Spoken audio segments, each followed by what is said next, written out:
Olá! O programa Mulheres em Debate está no ar. Uma parceria da Assembleia Legislativa de Mato Grosso do Sul com a Subsecretaria de Políticas Públicas para Mulheres. Nosso programa sempre debate temas para o público feminino, mais de interesse de toda a sociedade. E nessa edição de maio, nós vamos falar sobre a campanha Maio Laranja, de combate ao abuso e exploração sexual de crianças e adolescentes. Nossas convidadas são a Viviane Vaz, do Projeto Nova, e a Dani Duarte, do Projeto Mãe Águia. Quero desejar aqui as boas-vindas para nossas convidadas. Viviane, obrigada. Obrigada, Dani. Muito bem, só que antes do nosso bate-papo, nós vamos conferir um breve histórico sobre o tema que vamos abordar.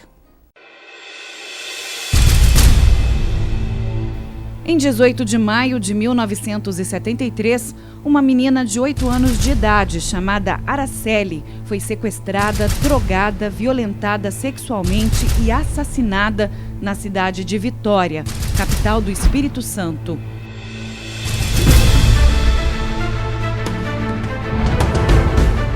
No ano de 1991, os 3 réus acusados de matar a menina foram absolvidos e o crime permanece impune até hoje.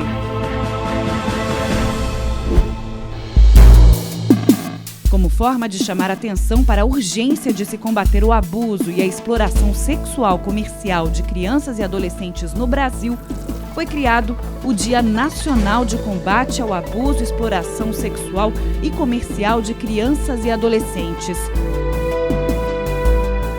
A data sugerida foi 18 de maio, dia do assassinato de Araceli, que no ano 2000, com a aprovação da Lei Federal 9.970, se tornou válida em todo o território brasileiro.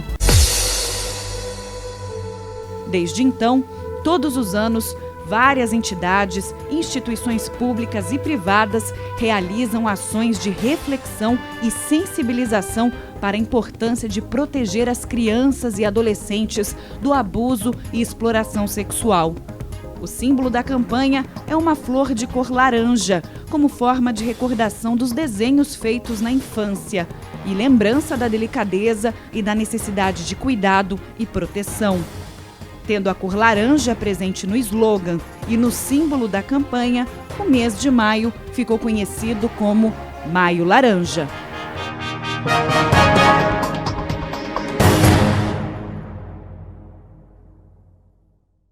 Bom, e a gente conferiu, como que a campanha Maio Laranja nasceu.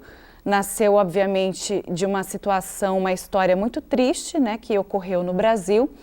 E aqui as nossas convidadas, as nossas participantes dessa edição, elas trabalham ativamente em instituições ligadas à proteção de crianças, adolescentes e também mulheres que sofrem abusos sexuais.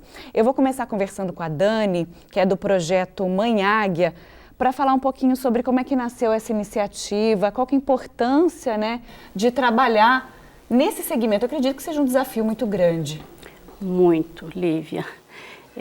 Nasceu de uma inquietude, Eu sou pesquisadora social também, minha formação é assistente social. Então, eu estava muito inquieta num determinado momento da minha vida, onde eu estava desenvolvendo um trabalho em diversos territórios. Eu coordenava 2.500 famílias, do benefício do governo do estado. E antes, é claro, na minha prática profissional, eu sempre estive envolvida com situações de violências, tanto contra mulheres, violência doméstica, quanto a violência múltiplas contra crianças e adolescentes. No entanto, quando eu comecei esse trabalho, a agonia, a angústia, a inquietude foi crescendo e eu já não dava mais conta de trabalhar em paz. Eu não tinha mais tranquilidade. Por quê? Eu coordenava 50 grupos, de 38, 40 mulheres, a maioria são mulheres, tinham um ou outro homens, mas em sua grande maioria mulheres, que são tias, avós, mães, madrastas das crianças e dos adolescentes. Então é importante até frisar, que as responsáveis por essas crianças não são somente as mães, São avós, tias, primas, porque quando a criança é afastada da família, automaticamente, se tiver alguém da família extensa, vai para os cuidados dessa familiar. Então, eu me vi ali né, permeada de muitas situações e que eu não estava conseguindo nem digerir e nem atuar, porque naquele momento eu estava como coordenadora de uma grande região, que é a Anhanduizinho, onde estão os bairros mais populosos de Campo Grande. Então, eu não seria eu não seria normal E essa inquietude se eu não tivesse essa inquietude. Essa inquietude te fez sair também um pouco dessa área muito mais abrangente e segmentar para essa questão do abuso e exploração sexual? Para a violência sexual, eu já havia trabalhado em outras situações, porque como eu atuava no serviço social, eu já havia atendido, mas eu já era ativista da infância e adolescência, porque são mais de 25 anos no ativismo. Só que ali, naquele momento, nessa circunstância, eu estava mais envolvida com a questão da violência sexual, que nós não conseguíamos né, na rede municipal, nas redes de trabalho, nós não conseguíamos locais para encaminhar essas crianças. Né? Concorda, Sim. Vivi? Bom, e a gente está falando do projeto Mãe Águia, né, que é um projeto importante, e tem o projeto Nova. Você também está à frente, está liderando esse projeto. Sim, eu coordeno o projeto Nova há 11 anos, né? Vamos para 11 anos agora em agosto. E o projeto Nova oferece um tratamento psicossocial para vítimas de abuso, né? Compacto dessa inquietude, há uma necessidade, eu comecei atendendo mulheres especificamente, mulheres que desejavam sair da vulnerabilidade social, mas que tinham em comum a exploração sexual e o abuso sexual na infância, que as deixavam numa situação de vulnerabilidade muito grande, né? E aí, estudando mais a fundo a questão do abuso sexual, foi quando a gente começou a atender não somente mulheres, mas também adolescentes e crianças. E também, em 2017, a atuação da prevenção ao abuso. Bom, e a gente está falando de uma data que faz alusão a combater dois problemas, né? O abuso e a exploração. E às vezes as pessoas que estão nos assistindo não sabem diferenciar o que é o que é outro, e eu gostaria de saber quem que pode explicar para a gente, né, a diferenciação do abuso para a exploração. A Vivi complementa. Então, a violência sexual, porque muitas pessoas se dirigem, né, falam, o abuso sexual. Só que o abuso sexual é uma das formas. A violência sexual tanto o abuso quanto a exploração sexual. Então, tem uma diferença aí. O abuso sexual é praticado com e sem contato físico. Com contato físico, né, nós sabemos todas as formas, mas o sem contato físico é apenas olhar uma revista com conteúdo pornográfico, assistir um filme pornográfico com a presença de uma criança, de um adolescente, olhar, sondar a criança ou a adolescente tomando banho, né? Então, é um abuso sexual, só que sem contato físico. Mas não deixa de ser um abuso sexual, porque, por exemplo, uma criança que passa atrás da pessoa que está assistindo um vídeo de conteúdo pornográfico, ela vai ter, sim, desenvolver os traumas, porque ela passa ali toda hora, todo dia, e a pessoa está ali vendo os conteúdos, ela vai, sim, sentir, né? Emocionalmente, é uma forma de abuso. Então, tem com o contato físico e tem o sem contato físico.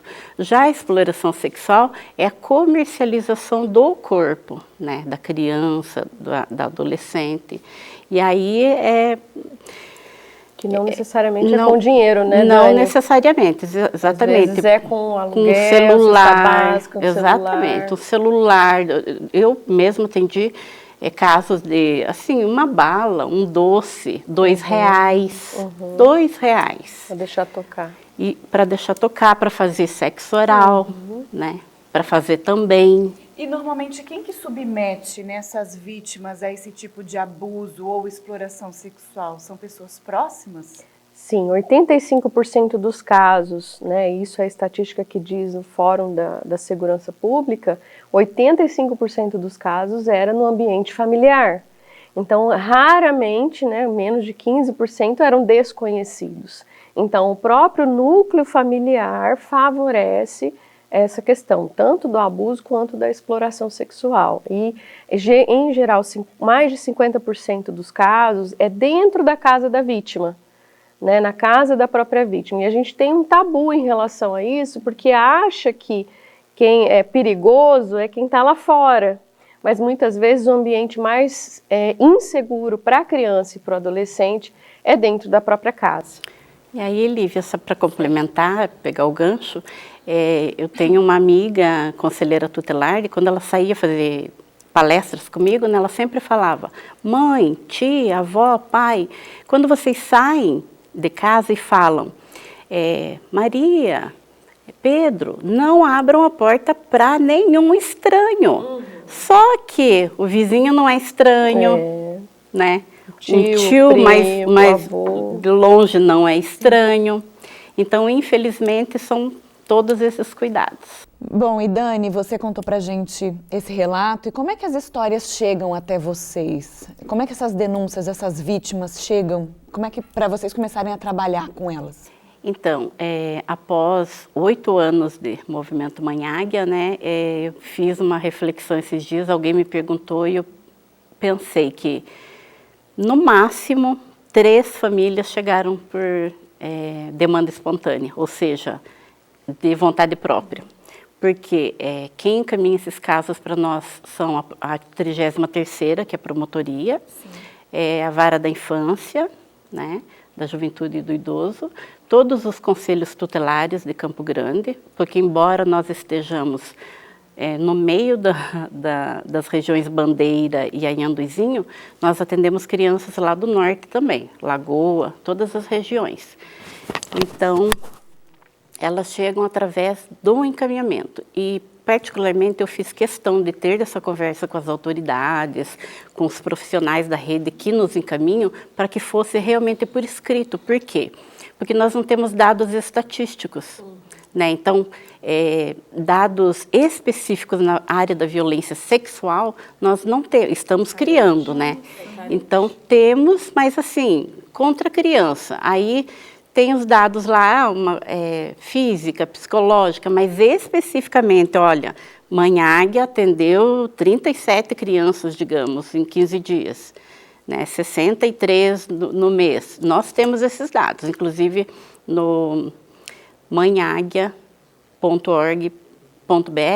nós temos vários gráficos dos nossos atendimentos, eles vão gerando gráficos. Então, até para as pesquisas e até para gerar políticas públicas, nós precisamos de dados contundentes, porque quando tem recurso, né, para infância e adolescência, mas quem vai desenvolver esses projetos, né?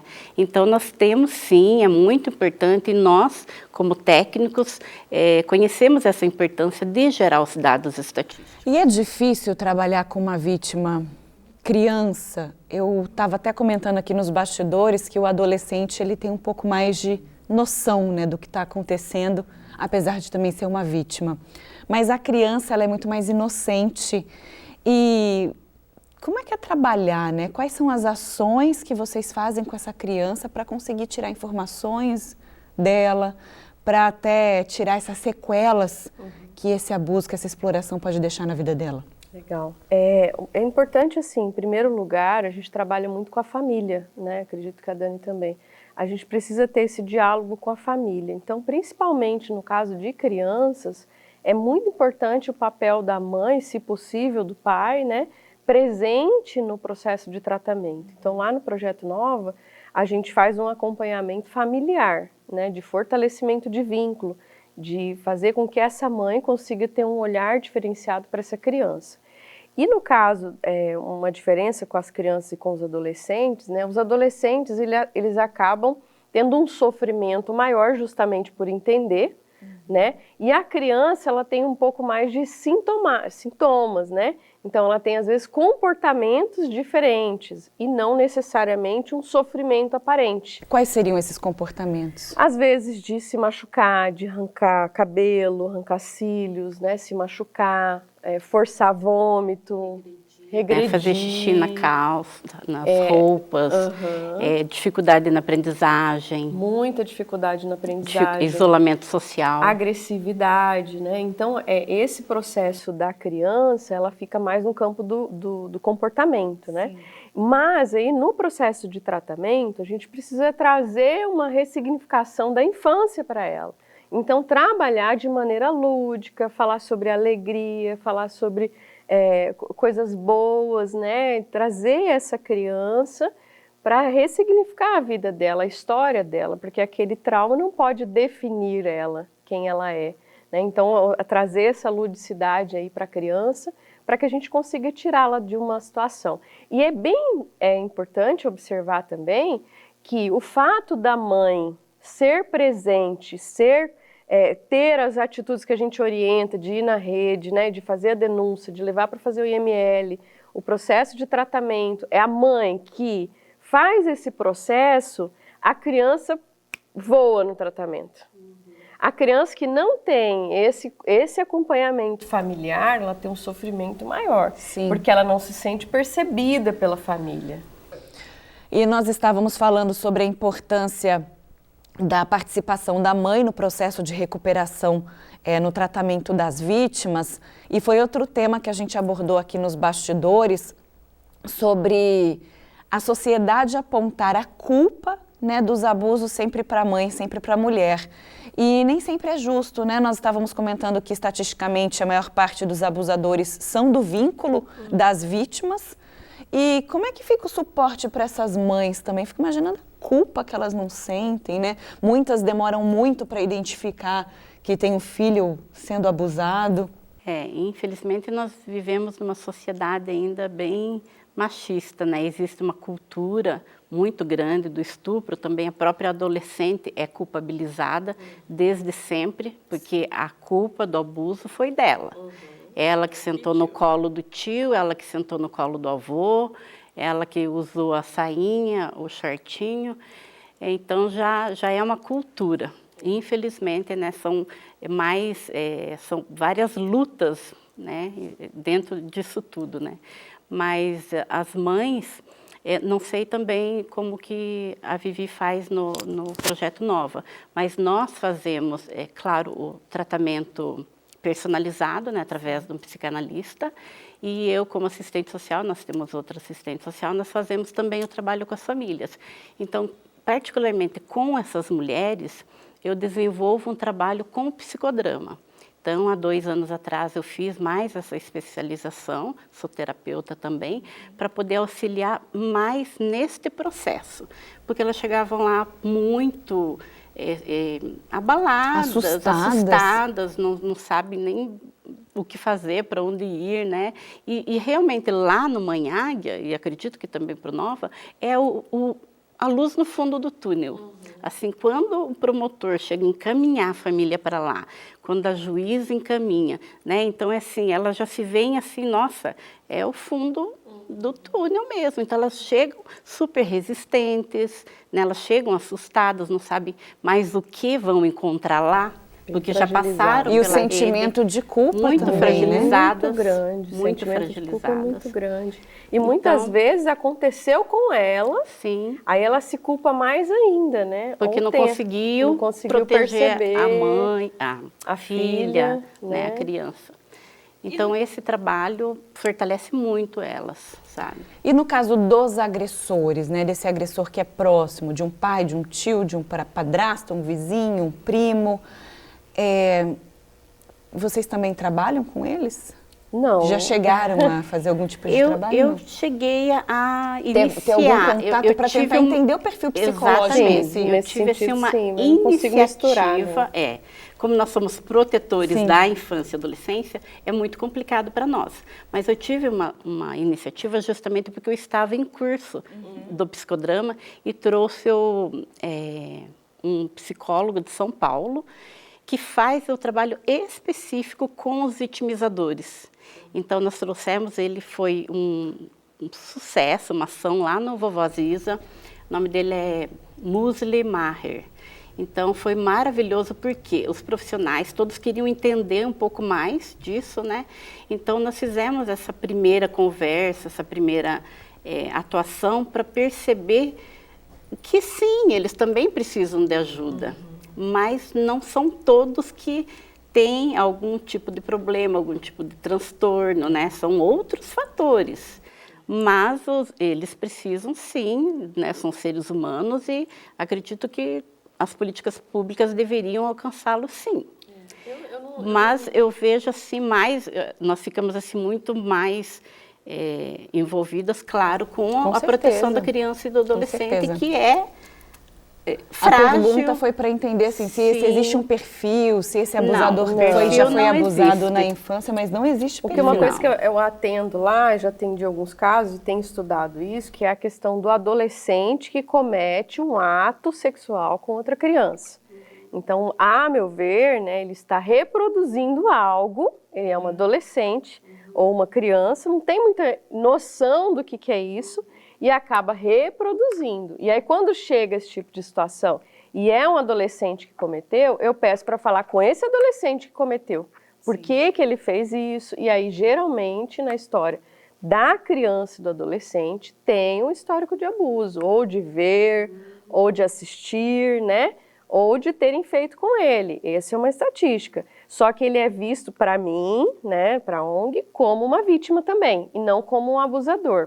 Agora, no caso do adulto, né, ele precisa ser tratado, e aí eu prefiro, assim, que seja tratado em outro lugar. Então, ali dentro, não. Com certeza. Falando sobre o Maio Laranja, né, que é uma campanha importante, nós estamos falando aqui de abuso e exploração sexual de crianças e adolescentes.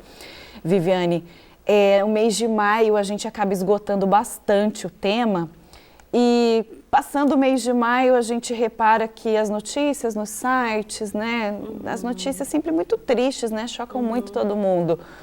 Mas o trabalho ele tem que ser contínuo, né? A gente está aqui no mês de maio falando sobre isso e não pode chegar o dia 31 e parar. E a gente percebe assim, a gente está vendo um efeito agora pós-pandemia, né? Então, assim, a gente não tem estatísticas muito profundas e muito concretas sobre a pandemia ainda. Eu acredito que a gente vai se deparar com o efeito pós-pandemia agora, né?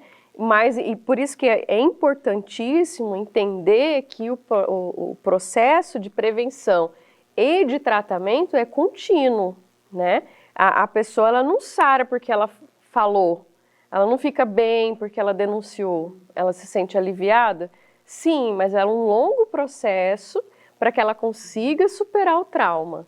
Sim, é um processo longo. E no caso, por exemplo, dos projetos, tem um período de tratamento, né, que essa vítima passe? Olha, nós já tivemos crianças que permaneceram lá por 2 anos, muito depende relativo, da recuperação exatamente, de cada um. Depende da idade. Igual nos bastidores eu estava comentando com você, né, que as crianças são muito resilientes, né? Então, algumas crianças ficam realmente menos tempo no tratamento e aí depois elas continuam no serviço de convivência e fortalecimento de vínculos. Então, não tem assim uma regra de desligamento, sabe? Cada família é uma família. Cada caso é um caso. E para prestar o serviço, né, para todos que estão nos assistindo, que eu acho muito importante, a Viviane chegou a citar, né, a Viviane e a Dani chegaram a citar alguns indícios, né, que essas vítimas podem dar de que são abusadas, né, exploradas sexualmente. Mas para a gente realmente voltar para esse tema, né, para o nosso público, o que é importante prestar atenção nessa criança, nesse adolescente? Toda e qualquer mudança nessa criança, seja ela física ou emocional, né? Em primeiro lugar, a física, porque a física ela é um indício muito concreto. E é importante na sequela física, nas partes íntimas, na boca, né? Todas as partes íntimas, ou qualquer outro sinal que a criança apresente físico, ela precisa ser encaminhada para um órgão da saúde com emergência, precisa ser imediato, né? Então, nessa questão precisa ser muito imediato. Outros sinais são as mudanças emocionais que mudaram completamente. Uma criança que era alegre, brincalhona, de repente se torna fechada, introvertida, raivosa, irrita com facilidade, bate nos outros, né? Isso tem que prestar atenção. A questão da autoestima que baixa muito, né? Sentimento de estar suja, de estar feia, ser má, e aí começa a falar em morte e achar que a morte é uma solução para ela. Então, a gente tem muito caso de pessoas que sofreram abuso com tentativas de suicídio, né? Que elas tentam suicídio. Então, todos esses sinais, eles precisam ser investigados. E eu acredito que um dos principais sentimentos que a vítima tem é a culpa, né? Eu acho que a culpa é uma característica muito comum, que ela carrega o medo, né? Mas a culpa, aliada com essa tristeza e a raiva, é um potencial muito grande de ideação suicida. Eu gostaria, então, para concluir, realmente nós temos índices muito elevados de tentativa de suicídio, tanto com adolescentes quanto adultos, e até os adultos que eu mesma atendi são da consequência do abuso sexual na infância. Mas eu gostaria de aproveitar esse canal, essa oportunidade, Lívia, e pedir, já que a Vivi, né, tocou no assunto ali da saúde, então eu gostaria muito de pedir para a rede de proteção à criança e adolescente, principalmente a rede de atendimento, que prestem atenção nos atendimentos às crianças e adolescentes. Por quê? Eu sou profissional de saúde. Muitas vezes a criança chega com uma bolinha, tipo uma verruguinha, mas se o profissional não tiver atenção, não prestar atenção ou não considerar que pode ser uma violência sexual, o que vai acontecer? É uma DST.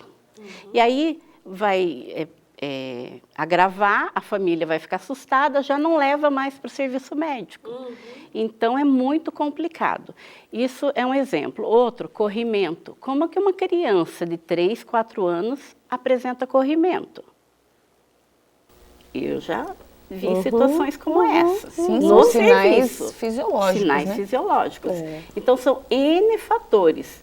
Chegou lá, com uma violência física, digamos, mas os indícios levam a crer que ela está sendo abusada. Então, assim, muita atenção, né? Nós fazemos... Dani, dentistas, sim. Quando eu falei a primeira vez para um dentista que ele pode constatar a violência sexual, nossa, ele me abraçou, me beijou, falou, Dani, sinceramente, eu não sabia, não aprendi isso, por causa do abaulamento no céu da boca. Olha só, então, de fazer o sexo oral. Vários profissionais, né, toda a sociedade pode ajudar a combater, inclusive, né, os vizinhos, as pessoas próximas, os professores nas escolas. Sim, todos. E quais seriam esses canais, por exemplo, de denúncia, de apoio, para a gente finalizar aqui o Mulheres em Debate? Legal. Tem o Disque 100, né? E a gente tem o número da Ouvidoria, né, dos Direitos Humanos, que é um WhatsApp, que é um canal fácil, né, de acesso. Hoje em dia as pessoas têm uma preguiça de ir, né?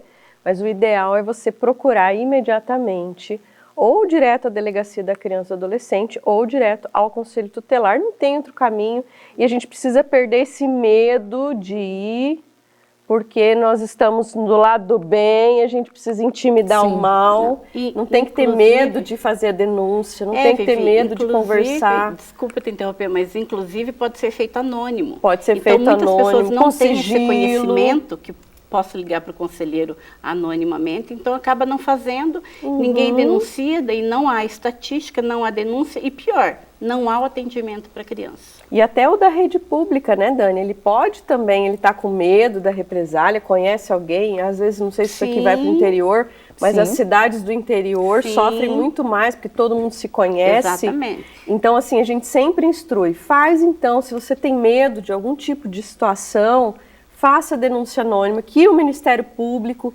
toma as medidas cabíveis, a medida de justiça não cabe à nossa sociedade. A proteção à vítima, a proteção a quem denuncia, né? Exatamente. Então é bem importante se posicionar, não tenham medo de denunciar, sejam firmes nisso. Se há algum tipo de risco, peça proteção, mas jamais deixe de denunciar. Mesmo porque você estará sendo conivente. É verdade, está cometendo um crime, né? Também, né? Com certeza. Eu quero agradecer, então, a participação das nossas convidadas, a Viviane, do Projeto Nova, e também a Dani, do Projeto Mãe Águia. É um tempo curtinho, a gente teve que sintetizar um assunto que é muito importante, mas acho que a gente conseguiu falar um pouquinho de tudo. É isso que importa nesse Maio Laranja, uma ação assim que nasceu, né? A gente traz, né, ações que são frutos de situações tristes, mas que vêm para melhorar o mundo, né? Que vêm para desenvolver, né, as pessoas e nós enquanto cidadãos. E é isso, o programa Mulheres em Debate fica por aqui. Compartilhe os nossos conteúdos com seus amigos e familiares. Mais informações no YouTube da Assembleia Legislativa, nas redes sociais, Instagram, Facebook e Spotify. E também no site e mídias sociais da Subsecretaria de Políticas Públicas para Mulheres. Nos vemos na próxima. Tchau, tchau.